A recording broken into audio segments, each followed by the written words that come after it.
कन्हैया आए। नौमी एक बिटिया हुई जिसका नाम था सुभद्रा। सुखदेव बाबा परीक्षित से कहते हैं, परीक्षित वो तुम्हारी दादी माँ लगती है। भगवान का जन्म हुआ वो आके मथुरा में, जन्म उत्सव मना ब्रज में। 4 वर्ष भगवान ब्रज में रहे, 7 वर्ष वृंदावन में रहे। 11 वर्ष के हुए तो मथुरा चले गए। 14 वर्ष भगवान मथुरा में रहे। अब 25 वर्ष के जब भगवान हुए तो रणछोड़ बन के द्वारिका गए और 100 वर्ष द्वारिका में रहे। 125 वर्ष के हुए, धरती का भार कम करके अपने धाम को चले गए। सुखदेव बाबा चुप हो गए, अब परीक्षित घबरा गए। परीक्षित ने कहा, बाबा हो गई कृष्ण कथा? तो सुखदेव जी ने कहा, पूरी तो सुना दी। अब तो परीक्षित हाथ जोड़ के खड़े हो गए। बाबा इसके वो हुए, उसके वो हुए, तुम कहते गए, मैंने कुछ नहीं बोला।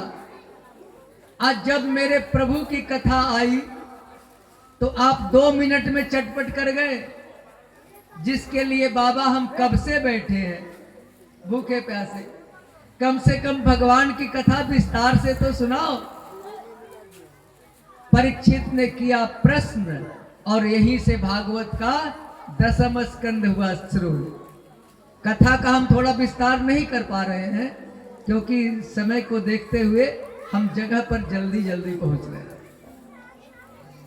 तो भगवान का जन्म कैसे हुआ, इसके बारे में सुखदेव जी परीक्षित को सुना रहे हैं। परीक्षित, एक समय की बात है कि जरासंध और कंस के अत्याचार से धरती कांप रही थी। धरती मां ब्रह्मा बाबा के पास पहुंची, ब्रह्मदेव हमारी रक्षा करो, नहीं तो हम फट जाएंगे और संसार खत्म हो जाएगा। ब्रह्मा जी बोले, चिंता मत करो देवी, हम भगवान का ध्यान करते हैं। इधर कुछ बच्चे शोर कर रहे हैं, थोड़ा सा डंडा लेके जाइए। तो ब्रह्मदेव ने भगवान का ध्यान किया। भगवान ब्रह्मा के हृदय में प्रकट हुए, विष्णु भगवान। और विष्णु भगवान ब्रह्मा से बोले, ब्रह्मदेव धरती मां को बोल दो, हम बहुत जल्द वसुदेव के घर में जन्म लेने वाले हैं, तुम्हारा उद्धार करेंगे। प्रश्न उठता है कि भागवत में लिखा हुआ है कि वसुदेव गृह, तो क्या भगवान का जन्म वसुदेव के घर में हुआ था? किताब में तो लिखा हुआ है भागवत में। देखो, घर को घर नहीं कहते। घर किसको कहते हैं?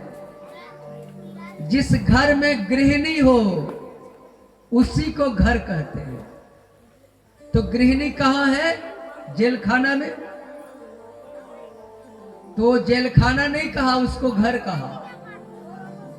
यानी गृहिणी को घर कहते हैं। जिस घर में गृहिणी नहीं है वो घर नहीं है, वो तो आश्रम है, वो तो मठिया है।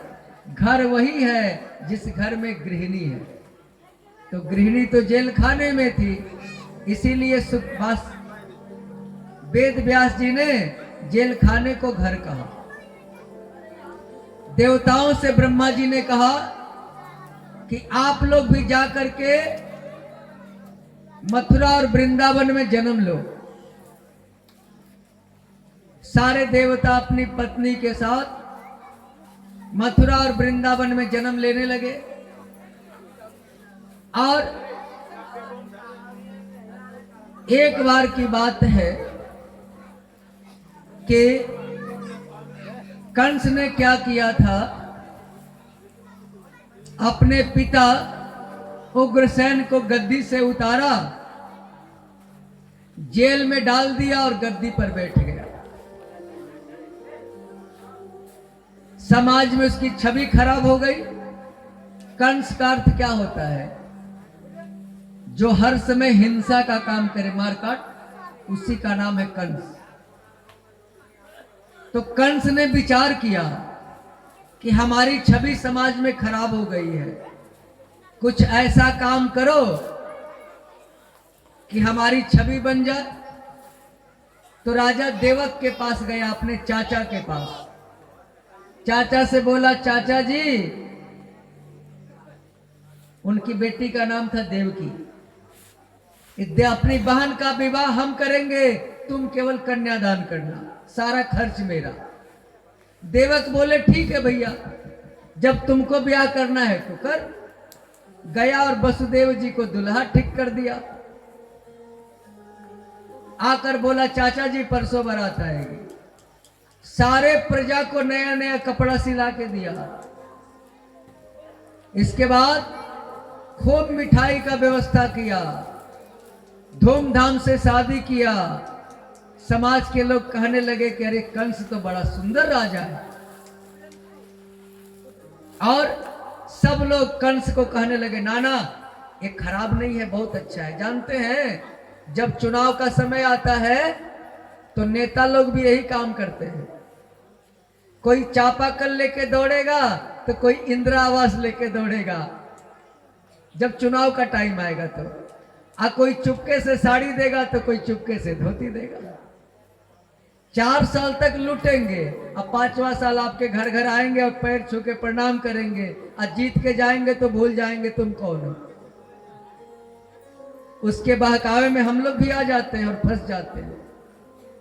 कंस भी वही कर रहा है।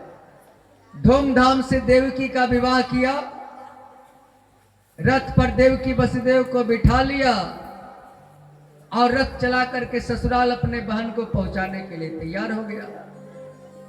देवताओं की धड़कन बढ़ गई कि यदि कंस का प्रेम अपने बहन से ऐसे ही बना रहा तो इसके जो बेटा जन्म लेंगे भगवान, वो तो कंस को नहीं मारेंगे। ऐसा करो कि दोनों में झगड़ा पैदा कर दो। देवताओं ने आकाशवाणी कर दी, रे मूर्ख कंस, जिस बहन को तू ससुराल ले जा रहा है रथ पर बिठा के, उसका 8वां संतान तेरे मौत का कारण बने।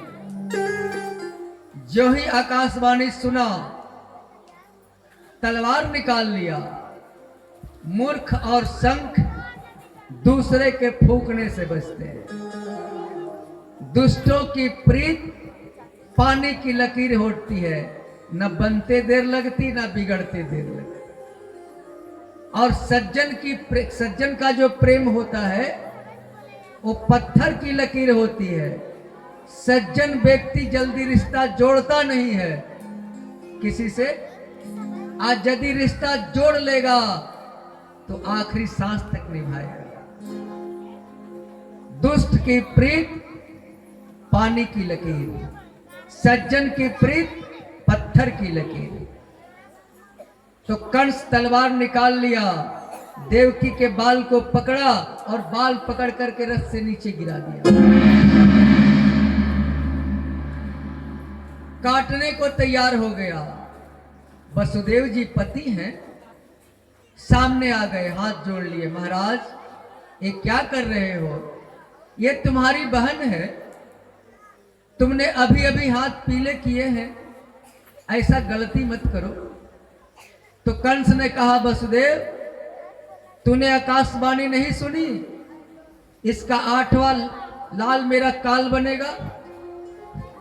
तो वसुदेव जी ने वचन दिया कि मैं वसुदेव महाराज वचन देता हूं, इसके जितने पुत्र होंगे हम आपको लाके दे देंगे, आप मार देना। वसुदेव जी कभी झूठ नहीं बोलते थे। कंस को विश्वास हो गया और देवकी वसुदेव को जेल खाने में डाल दिया। पहला बेटा हुआ कृतिमान।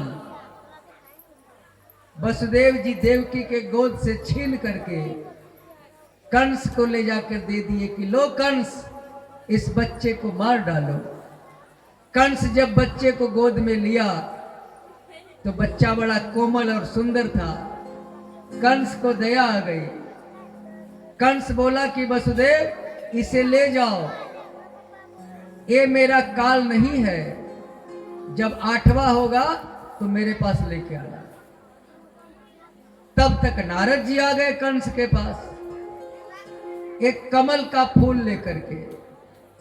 कमल के फूल में 8 पंखुड़ी होती है।